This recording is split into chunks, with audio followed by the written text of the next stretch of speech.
Hi students, it's Mrs. T again, and in this video we're going to dive a little deeper into one of the components of culture that we discussed in a previous lecture, and that is norms. So on the heading behind me on the board, you'll see norms and sanctions. Those are the two topics that relate directly to each other that we're going to discuss in this video today.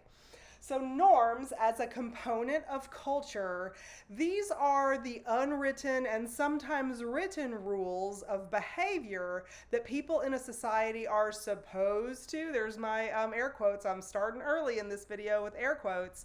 People are supposed to do certain behaviors, but not supposed to do other behaviors in society.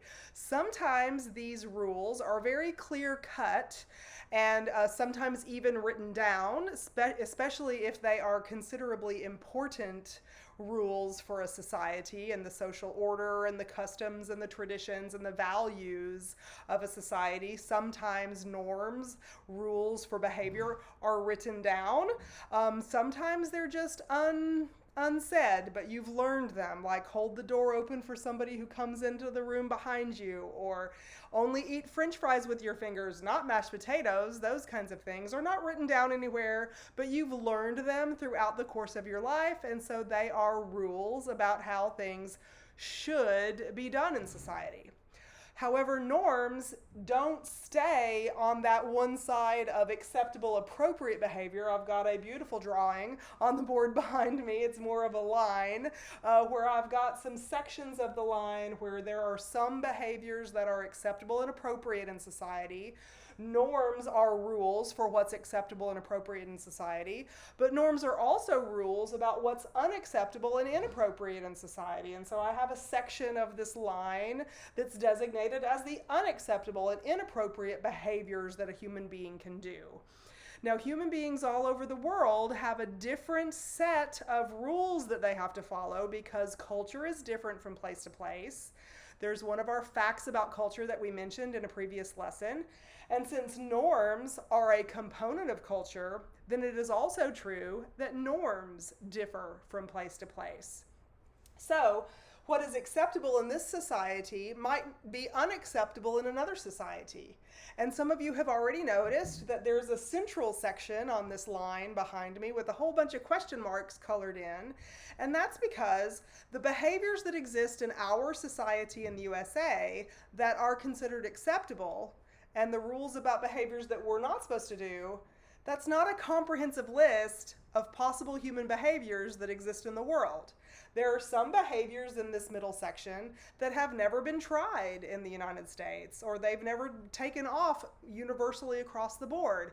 Maybe just one particular place or one particular period of time, because there's another fact about culture and a fact about norms is that culture changes over time. So if you talk to old timers, myself or people older than I am, about what life was like when we were young, we might tell you about different kinds of behaviors that were acceptable as far as a long distance phone call goes, or as far as what foods were available in the grocery store or not, and that kind of thing. And so there's a whole bunch of life experiences that old timers have that you don't, and that you have that old timers didn't. And so norms change over time, culture changes over time, and it definitely changes from place to place also. So these are some facts about culture and norms that I don't have written on the board, but you need to make sure and include these points in your notes. So there is a whole bunch of gray area. You can think of that question mark section on this line. You can think of that question mark section that separates the acceptable side of behavior from the unacceptable side of behavior. Think of that as unknown. We don't really know in this culture whether it would be accepted or not. And therefore, we have this section where norms are the rules about what should be done over here on this acceptable side, but norms are also rules about what shouldn't be done over here on this unacceptable side, but it doesn't possibly include all of the behaviors that human beings have in societies everywhere.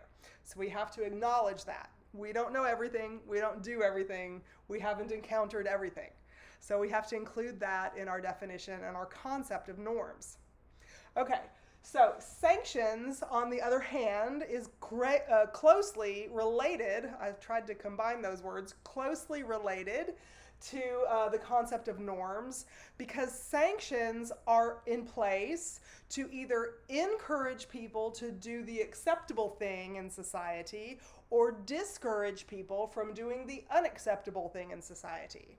And so sanctions are rewards and punishments that go along with your behaviors. We use a system of informal sanctions a lot with little kids during their upbringing. They do something that they maybe think is here in the, I don't know, area, and they test the waters, right? Is it going to be okay? Is it not going to be okay? How do they get the message about whether it's okay or not? They get it from a sanction. Do we tell them what a good boy or girl they are? Do we tell them we're going to buy them ice cream? Do we send them to bed without supper?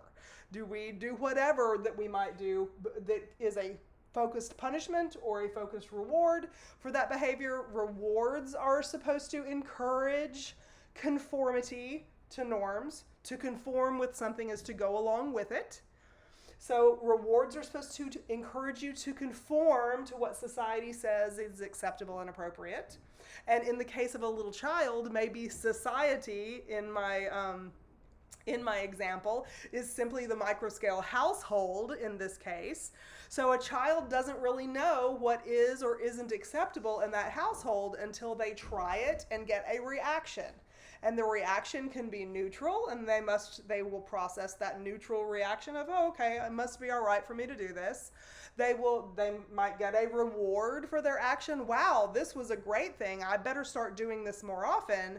Or they might get punished for this thing, and that should communicate to them, okay, it's over here. I shouldn't be doing this again unless I want this negative experience to happen all over again. And so norms and sanctions are very important concepts that always go together. We're going to have several of these kinds of coupled concepts throughout the course of the semester, where we talk about one concept and we can't talk about it by itself. It always has to go with another concept. And so throughout our lives, there are norms and sanctions that we either follow and things go along smoothly for us, or we don't follow and things go along badly for us. Sometimes sanctions are formal, like for instance, the criminal code is part of the norms for rules that we shouldn't do. So if we do something that is against the law, whether it's a serious law or a not so serious law, like jaywalking or something is a not so serious law, we might just get a warning ticket for jaywalking. But if we are drag racing along a country road and endangering our life and the life of others, we're probably going to have a significantly higher ticket or a significantly more severe sanction for that kind of behavior that endangers so many people and things in our society.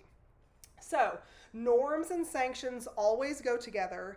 That doesn't mean that everybody, for every behavior, every single day of our lives, is going to get a reaction, an obvious and immediate reward or punishment. That simply means that when we are following the acceptable side of norms as we learned them in our social group, then we will probably have a more peaceful and calm time getting along with those folks in our immediate social group.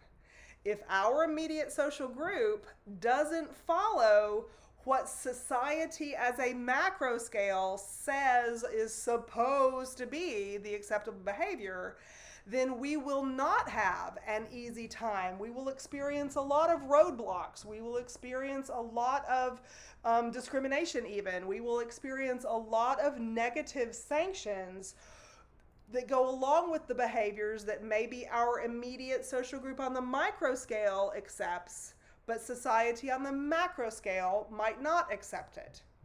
And so it has a lot to do with buying into culture on the macro scale as to whether we're going to have a peaceful time in our larger cultural group. And so this is the third fact about culture and norms. Please include this third fact, that culture is specific to a group. So if you have a way of life that is dominant in the southern states and a way of life that is very different and dominant in the northern states in the USA, you've got a differing culture from those two places. Norms perhaps are different. Life ways are perhaps different. And so there are these rules that you have to follow just to be, quote unquote, normal in that society. And so there is a slide, not a slide, but a notes page in this folder for you to look at the different types of norms. There are 3 different types of norms that you need to learn for this unit, and therefore there's different types of sanctions also that range from not so important to very important types of sanctions. So you can read about these different types of norms and include them in your notes, please. You have a reading assignment too, where we cover these in the textbook, but also that notes section that I have provided for you in our weekly folder. And we will have another video that I make for you about a concept called ethnocentrism and a kind of flip side concept called cultural relativism that is really, really important for you to understand and be aware of, so that we are not judgmental of others when we learn about the way of life from one place to the next. Sometimes it's very, very different, and we might judge it based on our own lives being like the measuring stick. And that is something that we as sociologists have to guard against. So in our next video, make sure you look at those types of norms in the weekly folder before you watch the next video. But in the next video, we will talk about those 2 important concepts. And so I will see you then. Bye.